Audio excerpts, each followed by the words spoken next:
This is Show Up as a Leader, a show from People Forward Network, helping you maximize your positive impact on the world by becoming your best, fully authentic self.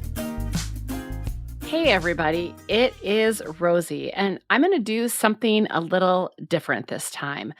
This episode will just be you and me.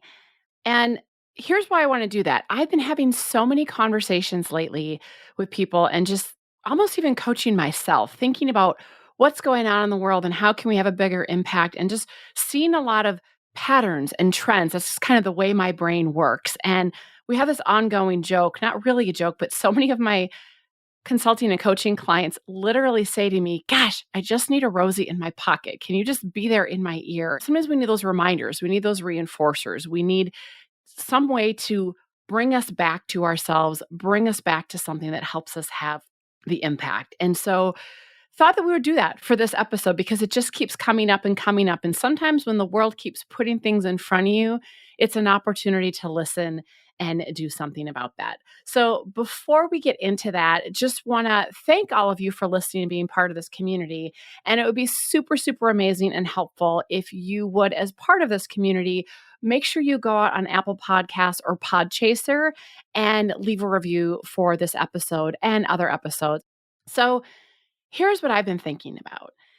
As I am recording this, there is so much disheartening news and uncertainty and challenges that are going on in our world.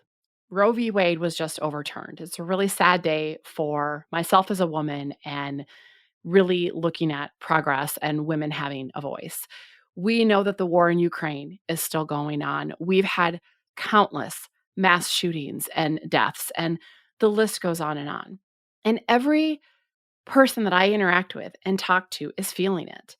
And there's a stat that I've been using recently that says that Americans currently can only absorb about 50% of the change that they could stomach in 2019. Yet our world seems to be changing at an exponentially more rapid pace. And so what are we doing with that?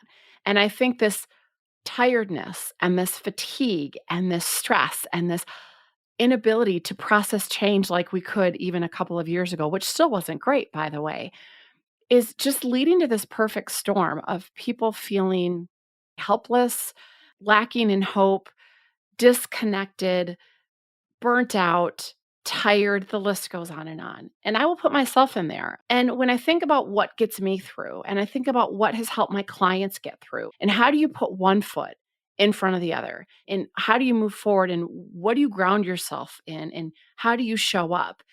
I just keep coming back to the basics of, are we really clear about who we want to be in this world?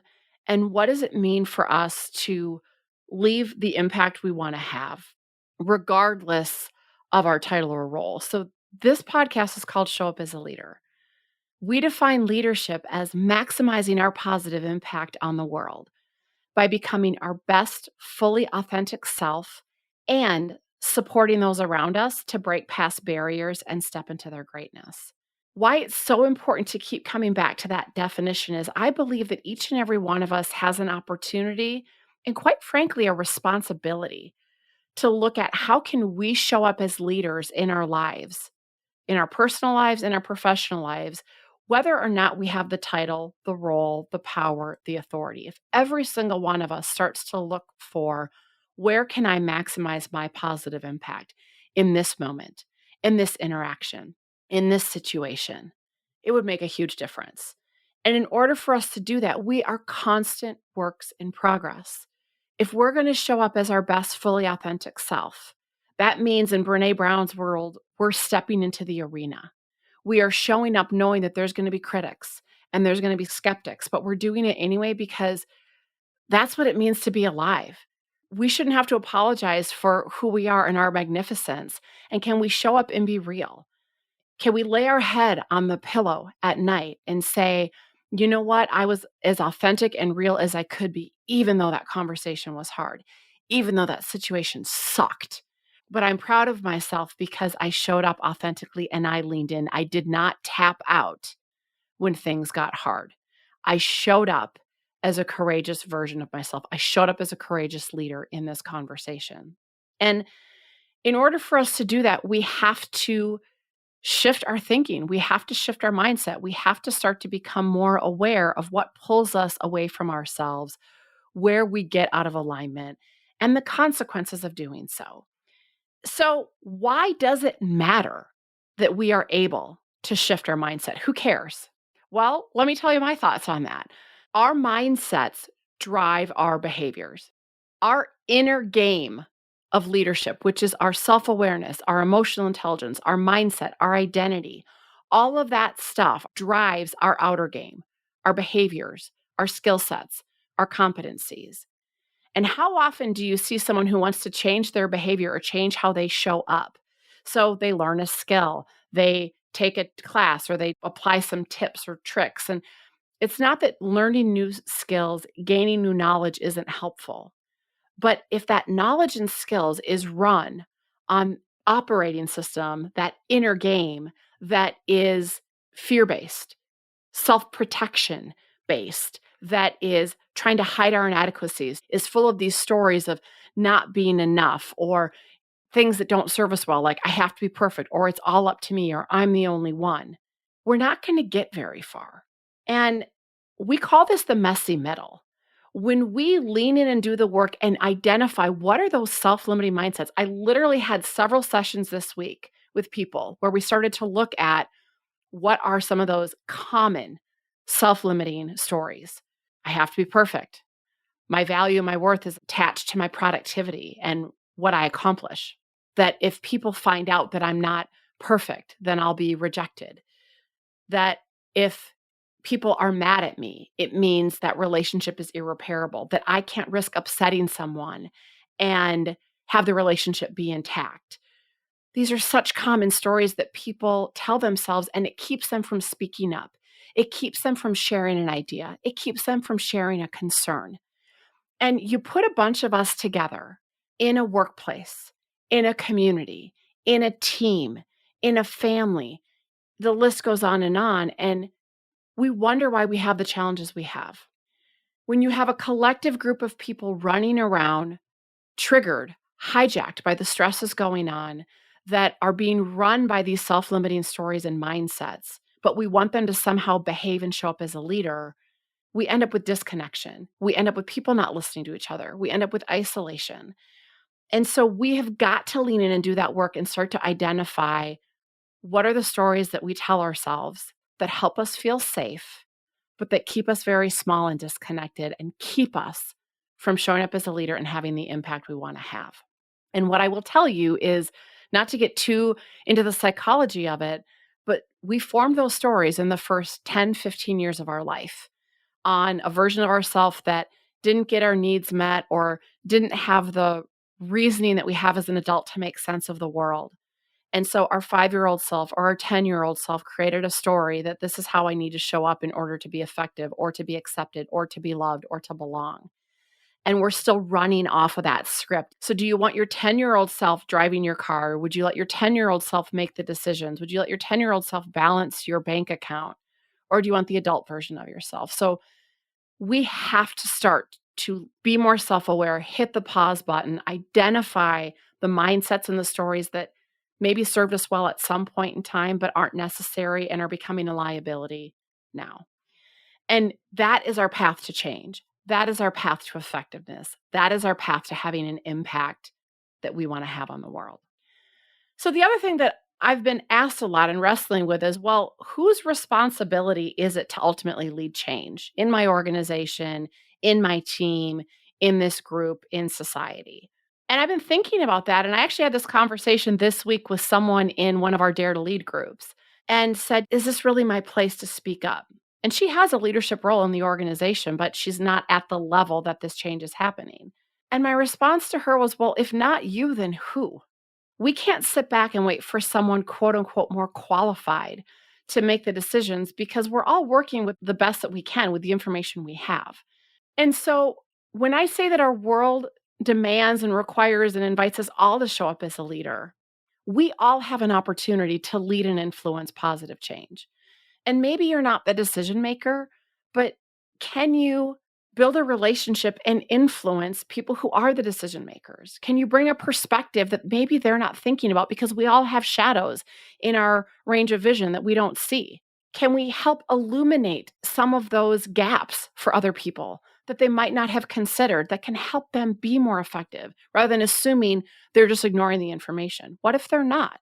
What if no one brought forward a perspective that they didn't see before? And so if we want to have a more connected, inclusive, belonging, courageous environment, it's all of our responsibilities to look at where can we lead and influence positive change, and not limit ourselves by the, oh, I'm just a fill in the blank. I'm just an admin. I'm just a this person. I'm just that. You have value. You have a perspective. You have insights. You have wisdom. We need to share it and bring it forward. And when we do that, we're stepping into the arena, right? We're being vulnerable because we don't know what people are going to say, but it's so, so important. Another question I get a lot is, how do I take action? And here's what I would say is that, first of all, recognize that you're not going to be perfect. This is not about trying to have everything buttoned up neatly before you take action. Sometimes we have to take action and fall down to get stronger and better. That's how we build skills. We try something, we learn what works and what doesn't work. We use that feedback to help us get better, and then we try again. So if you're going to step into the arena and have a courageous conversation, you're going to share your idea, you're going to have difficult feedback, lean in with curiosity, lean in with humbleness, flat out say, you know what, this is an uncomfortable area for me. I'm really working to get better at this, so please bear with me. Say, you know what, I'm struggling. I'm stressed. I'm worried about what's happening in the world, and I'm doing my best, but I'm asking you to give me a little extra grace because I might be a little clumsy as this comes out of my mouth. Most people are not going to lean in with defensiveness and judgment. They're going to lean in with openness and empathy and curiosity. The risk of not taking any action at this point in time in our world is worse than taking action and having it be a little clumsy or not perfect. And so each and every day I look at, how can I be a better parent today than I was yesterday? How can I take my missteps and the squiggles and the detours and help them inform me and grow rather than cowering? And one of the sayings that came up in a Dare to Lead group recently that I just keep sitting with is, rather than shrinking, right, and hiding when things get cringy, or puffing up and getting kind of this over ego inflated, ready for battle, is, can we stay our sacred size? I'm not going to shrink. I'm not going to puff up. I'm going to stay my sacred size. I'm going to wait in the messy middle. I'm going to step into this arena, and in an interaction with my friend, with my neighbor, with my teammate, with my leader, with my client, with whoever it is, can I make a positive difference here? Can I be the change I want to see in the world? And I'm not trying to lean into tragic optimism or ignoring that there's bad stuff in the world. It's, how do you navigate through the tough stuff? It's having gritty faith that there is a better path forward, and gritty facts. Life is hard. And so what are you doing to take care of yourself? What are you doing to lean in? What are you doing to role model what you want others to do for you? I felt really compelled to have a different type of conversation today, because when I see patterns happening in groups and individuals that I work with over the past several weeks, I feel like if I'm having these conversations over and over and over, they might help other people who are struggling with the same things. And part of the goal of this podcast is to normalize that humanity and say, you're not alone.